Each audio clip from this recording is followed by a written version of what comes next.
Buenos días, estimados estudiantes. El día de hoy vamos a entrar ya a la geometría del espacio, ¿de acuerdo?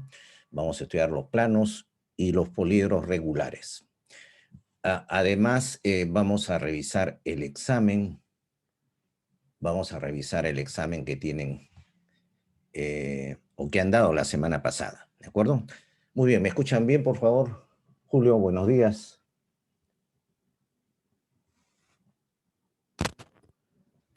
Hola Rosa, Valeria, Milagros, muchas gracias por el retorno.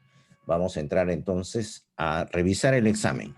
Déjenme compartir la pantalla para revisar las 4 preguntas del examen.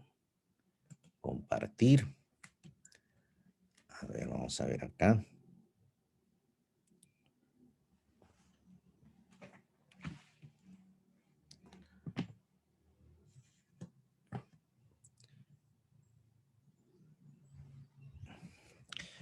Ahí está, ¿no? El examen trató sobre área triangular. Vamos a cuadrar la pantalla acá.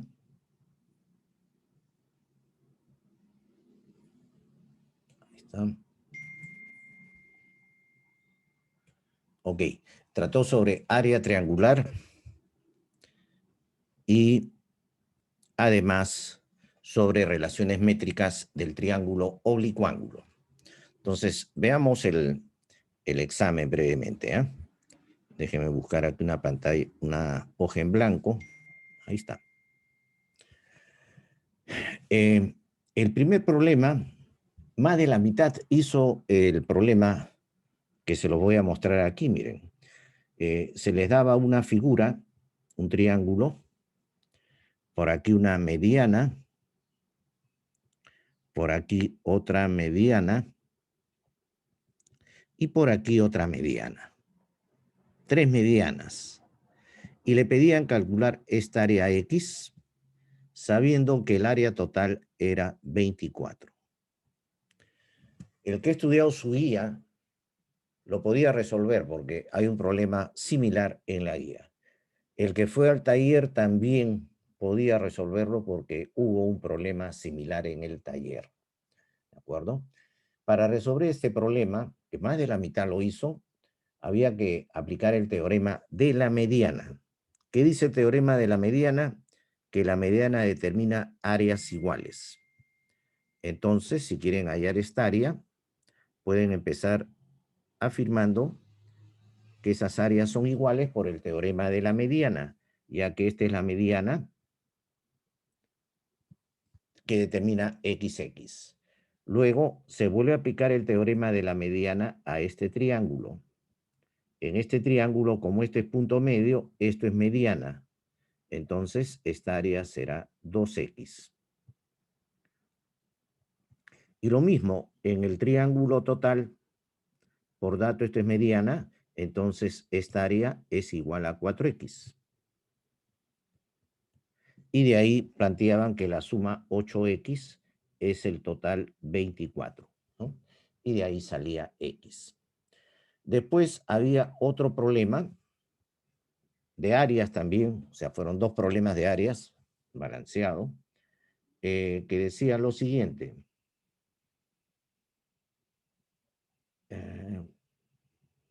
Una circunferencia, inclusive ahí se le daba la figura. Una circunferencia, por aquí había un triángulo, ABC. Nos decían que el radio era 5, AB igual a BC, triángulo isósceles, y la cuerda AC medía 8. Y se pedía calcular el área del triángulo isósceles. Entonces, es evidente que el área de ese triángulo es base por altura. La base vale 8, lo único que nos falta es la altura. Entonces, trazamos esta altura. El área SX es, esto es H. El área SX es la base por la altura H sobre 2. ¿Y cómo calculo H? Lo hacen así. Prolongan esa vertical, va a pasar por el centro. Esto va a ser el radio, que vale 5. Este punto va a ser el punto medio de 8, 4, 4. Entonces, en el triángulo rectángulo celeste, el otro cateto tiene que ser 3. Entonces, como este radio vale 5, si esto vale 3, la parte restante es 2. O sea, esta altura valía 2 y el problema estaba resuelto, ¿no? Muy bien. Luego teníamos otro problema. Por si acaso ese problema, el 40% de toda la pre lo respondió.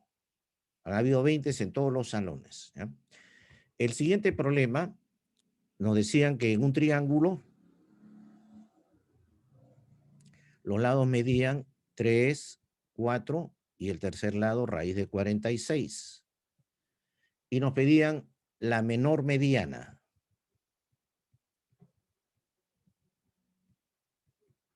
La menor mediana. Entonces, de estos tres lados, raíz de 46 es el más grande, ¿no es cierto? Porque 4 al cuadrado es 16. Entonces, observarán que al lado más grande, que es este, le corresponde la mediana más pequeña. Eso es algo visual. Inclusive, al lado más pequeño 3 le corresponde la mediana más grande. ¿Ah? Entonces, la menor mediana para nuestro caso será la relativa al lado raíz de 46. ¿Ya? Entonces, ahí aplicamos pues el teorema de la mediana. 3 al cuadrado más 4 al cuadrado es el doble de la mediana x al cuadrado más el tercer lado al cuadrado sobre 2. Listo, de ahí se despejaba el valor de x. Este problema ha tenido un rendimiento del 44%. Cerca de la mitad respondió este problema. Luego había un cuarto problema, también con gráfico, ¿no? También con gráfico. El gráfico era más o menos así. Un semicírculo, así, hacia abajo, con una perpendicular.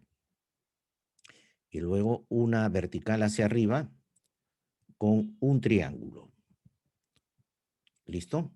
Entonces, como dato, esto era 14, esto era 6 y además esto era 10. De aquí hasta aquí, 10. Y se pedía calcular esta vertical X. En eso consistió el problema, que ha tenido menor rendimiento, ligeramente, 36% de la pre respondió esta pregunta, ¿no? Entonces, aquí hay que tener en cuenta el teorema del diámetro. Acuérdense que cuando hay diámetro, en este caso lo hay, siempre se forma un triángulo rectángulo de esa manera. Entonces, en ese triángulo rectángulo puedo aplicar las 5 relaciones métricas del triángulo rectángulo. Entonces, hay una que me dice que X, altura, es 10 por M, digamos. Entonces, el problema sería calcular ese segmento M. Y ese segmento M lo pueden calcular aplicando Euclides en este triángulo. Miren, ahí conocen los tres lados. Entonces pueden calcular la proyección M.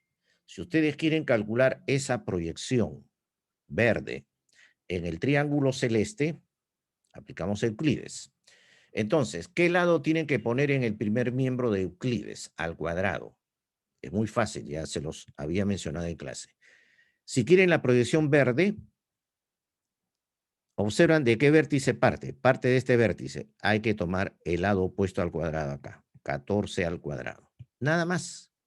Entonces decimos 14 al cuadrado es igual a la suma de los cuadrados de los otros lados celestes, más, porque el ángulo es obtuso, el doble de uno de ellos, tomamos el lado sobre el cual está la proyección verde. Tiene que ser 10 por M. Entonces de ahí ya se despeja M y se reemplaza en la primera expresión. ¿Ah? Entonces, relación métrica del triángulo rectángulo para X el teorema de Euclides para calcular la proyección verde, y no se olviden el teorema del diámetro, ¿no? Siempre que hay diámetro, el triángulo amarillo será rectángulo. Ahí tienen los 4 problemas. Muy bien, entonces a continuación vamos a entrar ya a la geometría del espacio. Ahí está. Geometría del espacio está en esa parte. El examen que tienen ustedes dentro de 2 semanas, el 27 de febrero, va a entrar justamente hasta este capítulo de la geometría del espacio. O sea, todo lo que está en esta hojita es la teoría para el examen siguiente. Además, por supuesto, de áreas poligonales y circulares. Esos son los temas para el examen que tienen ustedes dentro de 2 semanas, el 27 de febrero. ¿Ya? Muy bien, entonces vamos a repasar esta teoría, que repito, lo ideal es que ustedes ya lo hayan visto en los videos, eso lo pueden ver en cualquier momento. He tratado de resumir la teoría en esta hojita, como en todas las demás semanas, en una sola hojita, para que de esa manera lo tengan organizado en sus cerebros, ¿no? Para que la información se pueda usar y sea útil, tienen que organizarlo en el cerebro, ¿no? Bien organizado, para poder llamar en cualquier momento. Y así en todos los cursos. A ver, veamos entonces aquí lo más saltante. La determinación de un plano. Ahí está. Estos son postulados. Determinación de un plano. 3 puntos no colineales determinan un plano. Una recta y un punto exterior determinan un plano. 2 rectas secantes determinan un plano y 2 rectas paralelas determinan un plano. Cuando en un plano trazan una recta, se forman 2 semiplanos. Cuando en el espacio trazan un plano, se forman 2 semiespacios, el semiespacio superior y el semiespacio inferior, ¿no? Esos son términos, vocabulario, semiespacio. Luego tenemos las posiciones relativas.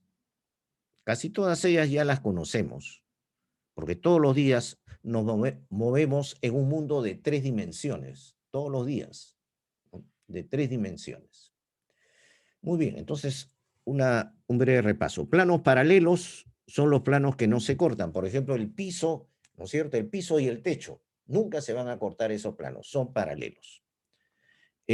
Planos secantes, cuando se cortan, ¿no es cierto? Y van a formar un ángulo diedro. El ángulo diedro más frecuente es el de la pared con el piso, 90 grados. Ese es el ángulo diedro de 90 grados. El piso con una pared vertical o el techo con una pared vertical. Forman un diedro de 90 grados. Ahora, el ángulo diedro puede ser obtuso, puede ser agudo, ¿no? Eso ya depende, ¿no? No solamente es un diedro recto. Por ejemplo, en este gráfico, los planos verde y celeste forman un ángulo diedro obtuso. Ese ángulo diedro se mide con ese ángulo alfa, el ángulo alfa. No es un ángulo cualquiera. Lo que tienen que hacer para visualizar el ángulo diedro es trazar una perpendicular que esté en el plano verde, una perpendicular a la arista azul, y también por el mismo punto una perpendicular a la arista azul contenida en el plano celeste. El ángulo que forman esas perpendiculares nos dará la medida del ángulo diedro. No puede ser el ángulo formado por 2 rectas cualquiera. Por ejemplo, no puedo trazar esta recta en el plano verde y esta recta en el plano celeste. Acá se forma un ángulo, pero no tiene por qué ser igual a este de acá. Por definición, el ángulo diedro es el ángulo formado por estas perpendiculares a la arista. ¿Ya? Muy bien. ¿Qué más? La recta contenida en el plano, por ejemplo, si en el techo ustedes toman 2 puntos y los unen, esa recta está contenida en el techo. Recta secante es, por ejemplo, esta recta, es una recta secante. El ángulo que forma la recta secante con el plano es el ángulo que forma con su proyección. O sea, se traza la perpendicular y en ese triángulo rectángulo se determina el ángulo. Recta paralela al plano, por ejemplo, esta recta es paralela al plano. En nuestro mundo real, cualquier recta que esté en el techo, miren el techo de su casa, cualquier recta que esté en el techo es paralela al piso, cualquier recta, ¿no? Es paralela al piso, porque nunca la va a cortar. Muy bien. Rectas secantes, lo hemos estudiado en geometría plana, se cortan, las rectas paralelas nunca se cortan. En el espacio hay una nueva definición de rectas cruzadas o alaviadas. Dos rectas cruzadas no se cortan, pero no están en un mismo plano. Por ejemplo, esta recta con esta de aquí, nunca se van a cortar, pero no existe un plano que pueda pasar simultáneamente por ambas rectas. Esa es la diferencia con las rectas paralelas. Las rectas paralelas nunca se cortan, pero están en un mismo plano como el amarillo. Las rectas alaviadas o cruzadas nunca se cortan, pero están en planos diferentes. Nunca pueden estar en un mismo plano. Muy bien. Recta perpendicular a un plano, muy importante, la recta perpendicular al plano. Ustedes saben que la perpendicular está presente hasta cuando ven en el jardín, ven en un parque un árbol, el árbol normalmente crece vertical al piso, ¿no? Entonces la perpendicular está por todos lados. Los edificios generalmente son verticales, los postes de luz son verticales, ¿no? Nosotros nos paramos en forma vertical, no nos paramos formando un ángulo agudo o un ángulo obtuso, ¿no? Entonces es muy importante. Entonces, en el espacio, una recta perpendicular a un plano significa que es perpendicular a todas las rectas del plano, a todas las rectas del plano, ¿ya? Esa es la definición. Ahora, así como ustedes saben reconocer cuando dos triángulos son semejantes o cuando son congruentes o cuando por 4 puntos pasa una circunferencia, es decir, cuando el cuadrilátero es inscriptible, así de ese mismo peso de importancia es saber reconocer cuando una recta es perpendicular a un plano. Para que una recta sea perpendicular a un plano, basta que esta recta sea perpendicular a dos rectas secantes del plano, a dos rectas secantes. Basta que sea perpendicular a dos rectas secantes. Si es perpendicular a dos, automáticamente será perpendicular a todas las demás rectas del plano, a todas. Pero la condición mínima es que sea perpendicular a dos rectas secantes, ¿ya? A eso lo llamo mnemónicamente RPP, o sea, la recta perpendicular y perpendicular. Esta recta tiene que ser perpendicular a esta y perpendicular a la otra, ¿ya? Vamos a borrar eso.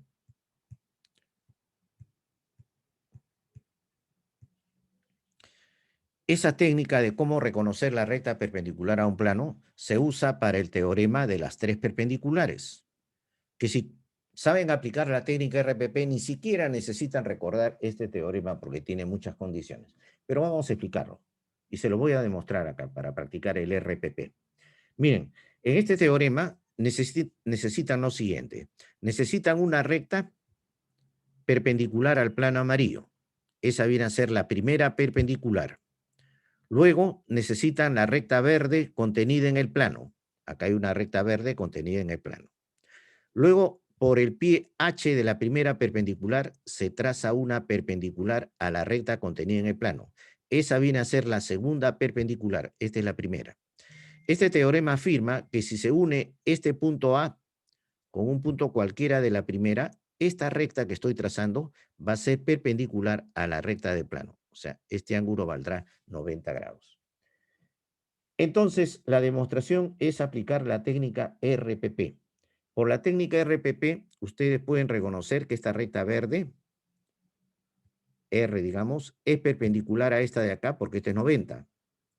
Y también es perpendicular a esta de acá porque por la condición, la recta L es perpendicular al plano. Si la recta L es perpendicular al plano amarillo, entonces la recta L tiene que ser perpendicular a la recta contenida en el plano. Por eso es que le pongo RPP, perpendicular a esta y perpendicular a esta. Por lo tanto, la recta R es perpendicular al plano verde porque cumple RPP.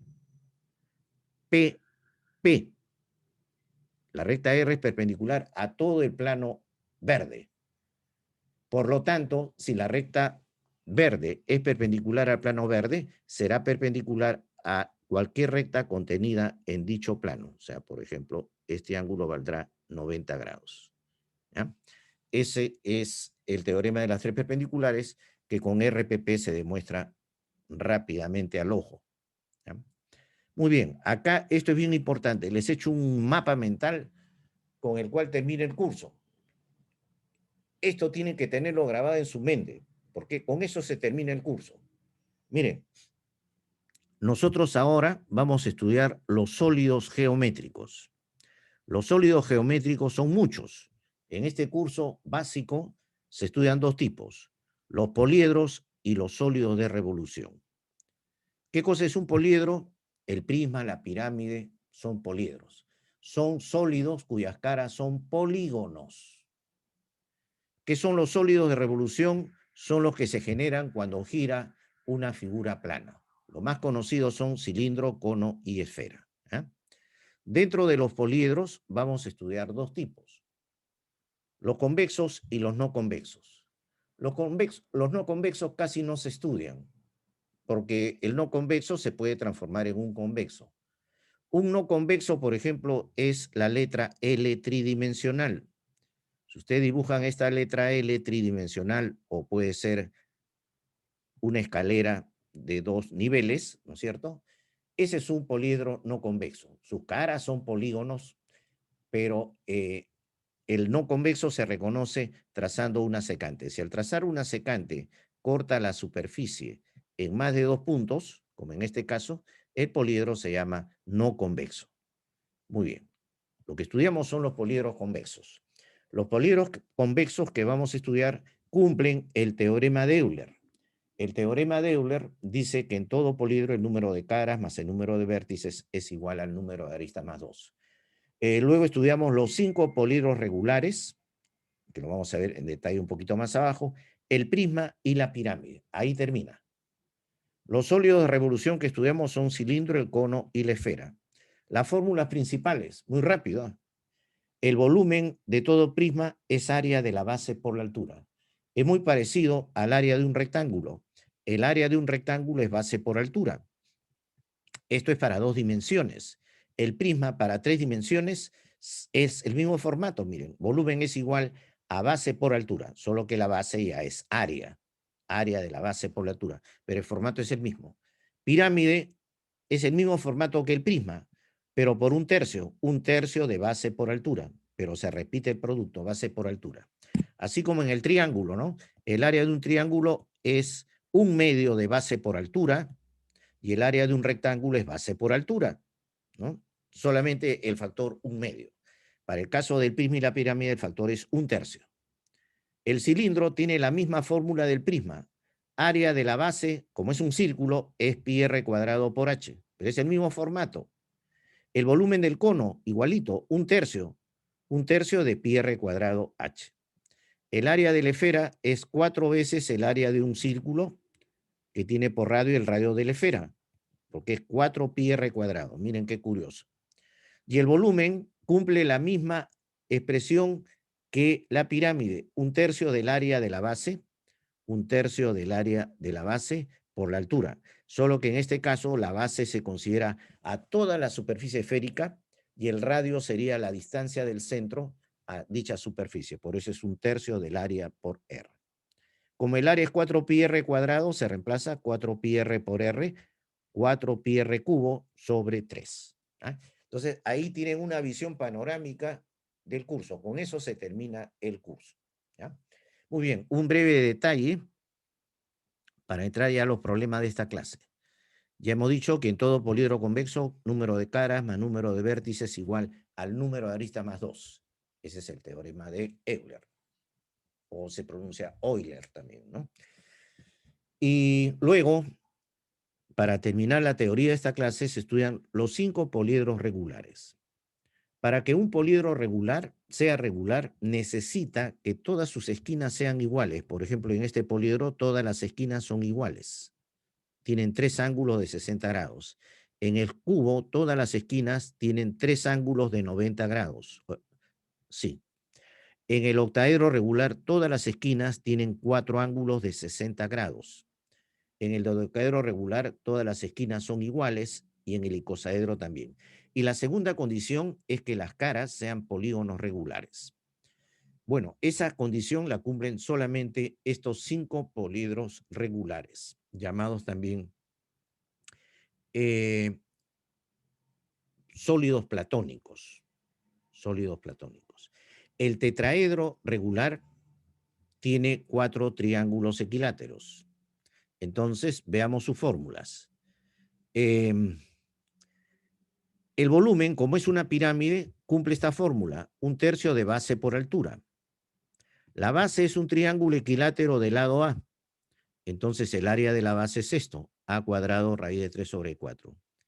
Y la altura H se calcula por Pitágoras en este triángulo celeste. Miren ahí, Pitágoras, la altura sale A tercios por la raíz de 6. De manera que si se reemplaza H, queda esta fórmula para el volumen. Será útil para el examen, pero después les aseguro que no lo van a volver a utilizar. Para el examen sí es conveniente que lo tengan en la mente, ¿no? Para ahorrar tiempo. El volumen es la arista al cubo por raíz de 2/12 y la altura también es importante que lo recuerden, A por la raíz de 6/3. Para el área sí no les recomiendo ninguna fórmula. Para el área simplemente recuerden que este triángulo es equilátero. Si quieren el área, multiplican el área del equilátero por 4, como se está haciendo acá, ¿no? Y queda una expresión. En el cubo, por Pitágoras se demuestra que la diagonal es A por la raíz de 3. La diagonal de la base cuadrada es A por la raíz de 2, ¿no? Y luego el volumen simplemente es la arista al cubo, porque como en todo prisma, base por altura me da la base A cuadrado por la altura A me da A al cubo. Y el área, no hay necesidad de recordarlo porque sabemos que es igual a 6 veces el área de este cuadrado que vale A. Otra cosa importante, que si unen estos vértices, recuerden que se forma un triángulo equilátero, porque esos 3 lados valen A por la raíz de 2. Para el octaedro regular está formado por 8 triángulos equiláteros. Si A es el lado, fíjense que la diagonal o diámetro de la esfera que pasa por los vértices es A por la raíz de 2. ¿Saben por qué? Porque este es un cuadrado. Eso va a ser un cuadrado del lado A. Por lo tanto, la diagonal de ese cuadrado, que es la diagonal del octaedro, o el diámetro de esta esfera, vale A por la raíz de 2. Y el volumen será el doble del volumen de esta pirámide azul. El volumen de esa pirámide azul, ¿no es cierto?, es el doble de área de la base, es este cuadrado, A cuadrado, por la altura. La altura de esta pirámide es la mitad de la diagonal, A raíz de 2/2, y por 1/3. Acuérdense que una pirámide es por 1/3. Y de ahí sale la expresión del volumen, por si no lo recuerdan la fórmula, ¿no? Lo pueden deducir, son 2 pirámides. El cuarto es el dodecaedro. El dodecaedro tiene 12 caras en forma de pentágonos regulares, como ese amarillo. Son 12 pentágonos regulares. Aquí también pueden darse cuenta, y esto es importante porque a veces ha venido en los exámenes, ¿ya? Si unen estos 3 vértices, estos 3 segmentos van a ser iguales a las diagonales del octógono amarillo. Por lo tanto, ese triángulo es equilátero y podrán afirmar que estos ángulos miden 60 grados. A veces ha venido eso en los exámenes, ¿no? Calcular este ángulo. Entonces ya se sabe de que ese triángulo es equilátero. Otro detalle interesante es que si se unen estos puntos, esto va a ser un cuadrado. ¿Ah? Un cuadrado. ¿Ah? Muy bien. Y el icosaedro regular, icosa significa 20, está formado por 20 triángulos equiláteros. Si quieren calcular el área será 20 veces el área del triángulo equilátero del lado A cuadrado raíz de 3/4, ¿no? O sea, no hay ningún problema para calcular el área. Un detalle interesante del icosaedro es que estos segmentos son iguales porque son iguales a la arista. Entonces, ese pentágono va a ser un pentágono regular. O sea, este ángulo valdrá 108, 108 y 108 grados. Y estos segmentos serán iguales entre sí. Bueno, estas figuras tienen muchas propiedades. Yo solamente le he puesto las que podrían ser útiles a la hora de un examen. Esta tablita también es para llenar la característica. ¿Se las explico? Miren, número de caras, vértices y aristas. El número de caras. El número de caras lo pueden recordar por el nombre. El tetra significa 4 caras, hexa tiene 6 caras, octa tiene 8, dodeca tiene 12 caras y cosa tiene 20 caras. O sea, esos números lo pueden recordar. El número de vértices, para recordarlo, tienen que tener lo siguiente. Este 8 pasa ahí. O sea que el cubo tiene 8 vértices. Y el 6, que es el número de caras del cubo, pasa como vértices del octaedro. Entonces, son los mismos números, solo que se intercambian. Acá igual, el 20 pasa y el 12 pasa para acá, se intercambian. El 4 se dice que se intercambia a sí mismo, 4 con 4. Y para hallar el número de aristas, acuérdense del teorema de Euler. Cara más vértices igual al número de aristas más 2. O sea, el número de aristas será cara más vértices menos 2. ¿Ah? Entonces, esto será 4 más 4 menos 2, 6. 6 más 8, 14 menos 2, 12. 12. 12 más 20, 32 menos 2, 30. ¿No? Entonces, de esa manera pueden llenar esa tabla. ¿Saben por qué? Porque a veces preguntan, ¿no? ¿Cuántas aristas tiene el dodecaedro? 30 de frente, si se acuerdan de esta tablita o de cómo llenarla, ¿no? Porque así, dodecaedro, contarlas es un poco difícil, ¿no? Se nos va a escapar algunas. Entonces, con esa tablita es muy fácil deducir el número de aristas. Fíjense, las caras son, para el tetra, son 4 equiláteros, para el octaedro son 8 triángulos equiláteros y para el icosaedro son 20 triángulos equiláteros. Para el hexaedro son 6 cuadrados y para el dodecaedro son 12 pentágonos regulares. No hay más. Con el hexágono regular no se puede formar un políedro regular. ¿Por qué? Porque en el hexágono regular, como todos los ángulos miden 120, si tratan de juntar acá, por ejemplo, este hexágono, o sea, miren, si quieren juntarlo con este hexágono y este hexágono, como este es 120, 120 y 120 y la suma me da 360, significa que esto siempre está en un mismo plano. Nunca van a poder formar una superficie convexa, porque la suma es 360 grados. Y eso es un teorema de la primera semana de clase. Tienen que ser coplanares. Por eso es que los hexágonos regulares se usan para los pisos, ¿no? Para hacer esos pisos bonitos, ¿no? Pueden ahí juntar los hexágonos. Va a ser plano. Por eso hasta el pentágono nada más se puede llegar. Muy bien, entonces con eso ya vamos a entrar con más confianza a los problemas. Vamos a ver acá los problemas, ¿sí?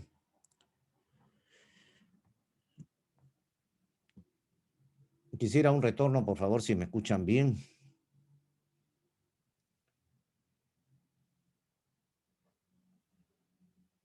Ok. Sí se Vanessa, escucha, Amparo, profesor. todos me escuchan. Y también me escuchan, acabo de escuchar ahí la voz de ustedes. Excelente, ¿no? Ahora ya estoy con más Todo correcto, confianza. profesor, sí. Gracias, Julio. Entremos pues a los problemas de la geometría del espacio.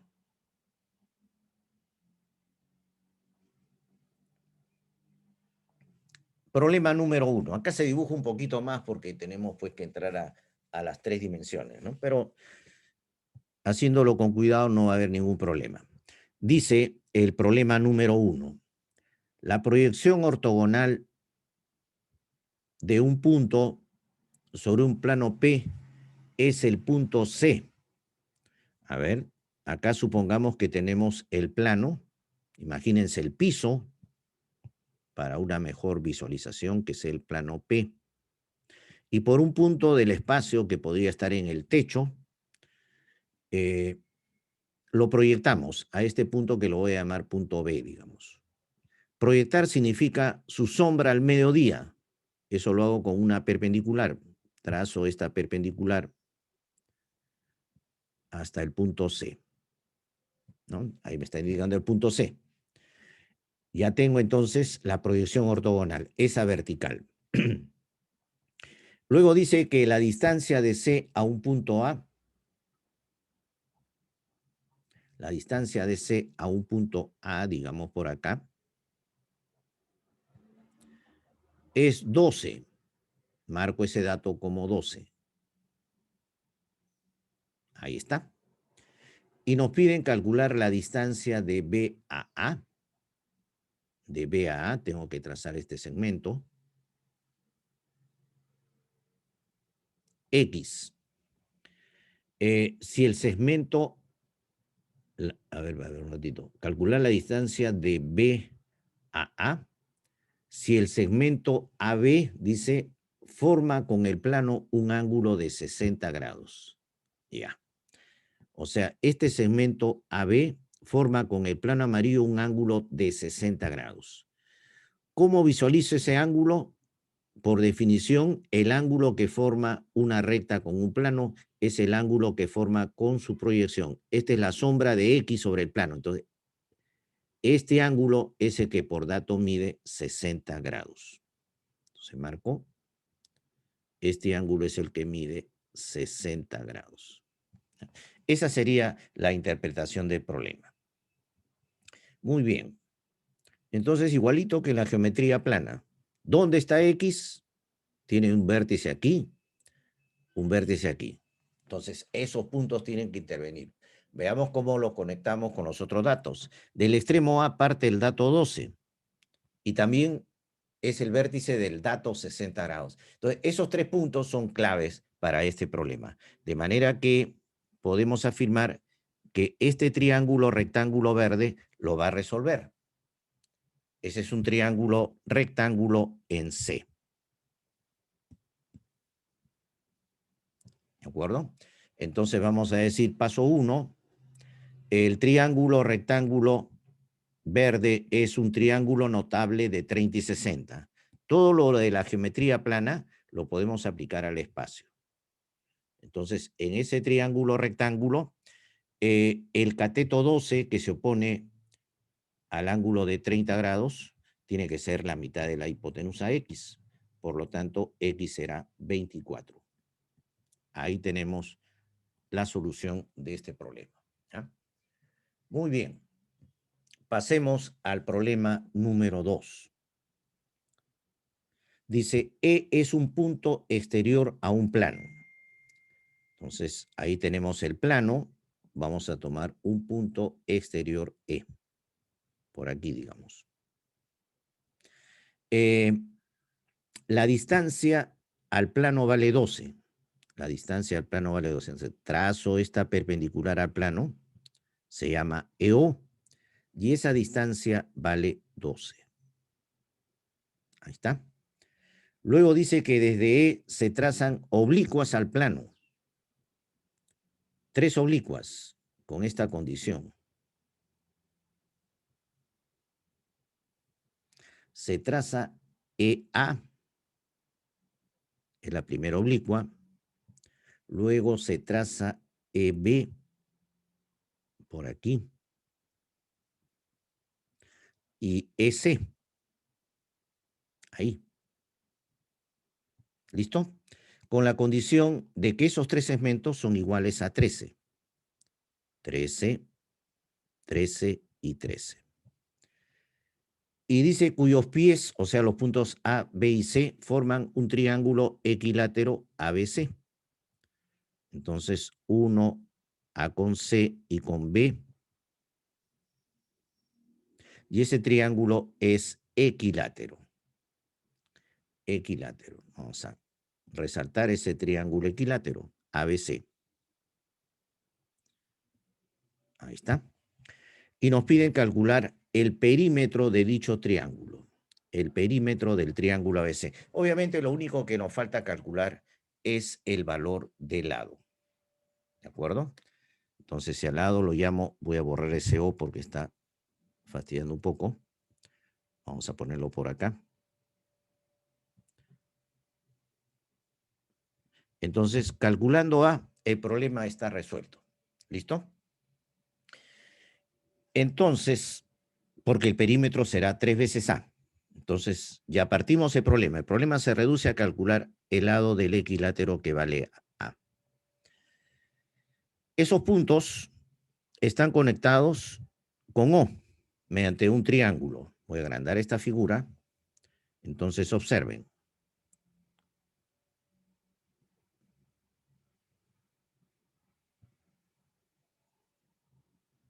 Ahí estoy formando un triángulo isósceles A o B. Yo sé que este ángulo mide 90 grados y todo lo demás también. Y además sé de que como O es el centro, el ángulo AOB mide 120 grados. ¿De acuerdo? Entonces, para mayor comodidad, ese triángulo AOB lo voy a sacar aquí afuera. ¿Ya? Miren el triángulo AOB.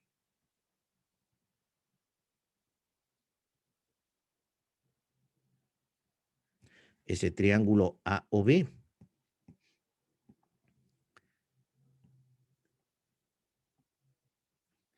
es este triángulo pequeñito de color naranja, este.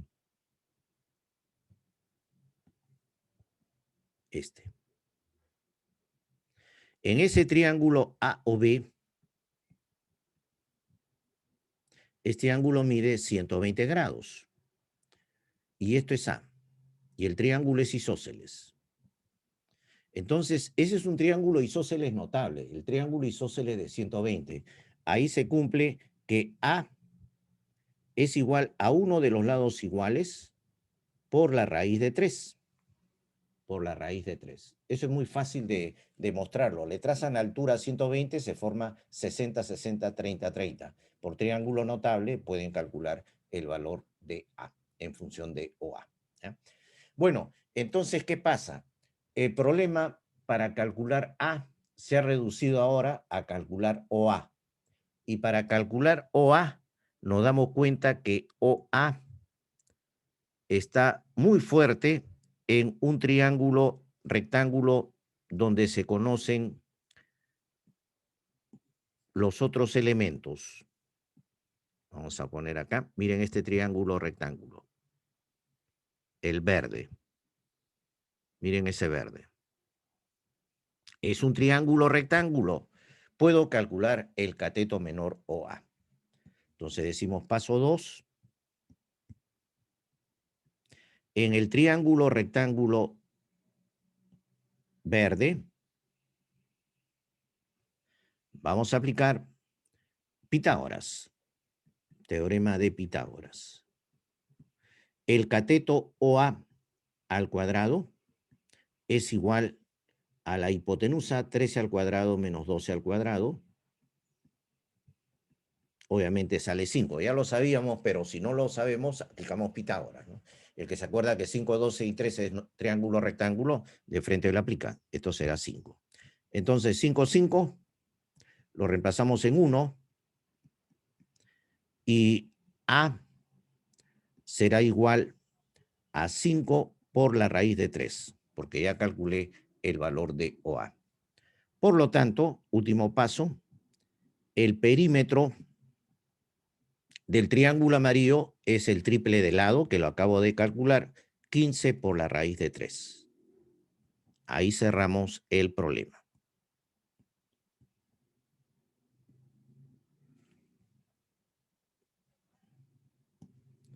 La E sería la solución, ¿de acuerdo?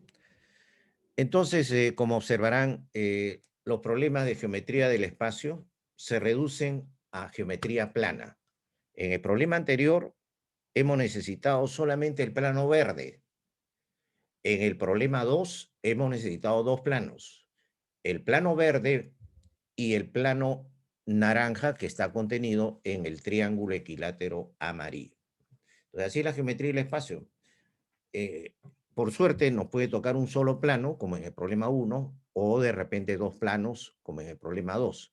O a veces en el cubo, por ejemplo, se pueden presentar tres planos, ¿no? El piso, una pared vertical y el techo, por ejemplo, ¿no? O una pared oblicua que pase por la diagonal, ¿no?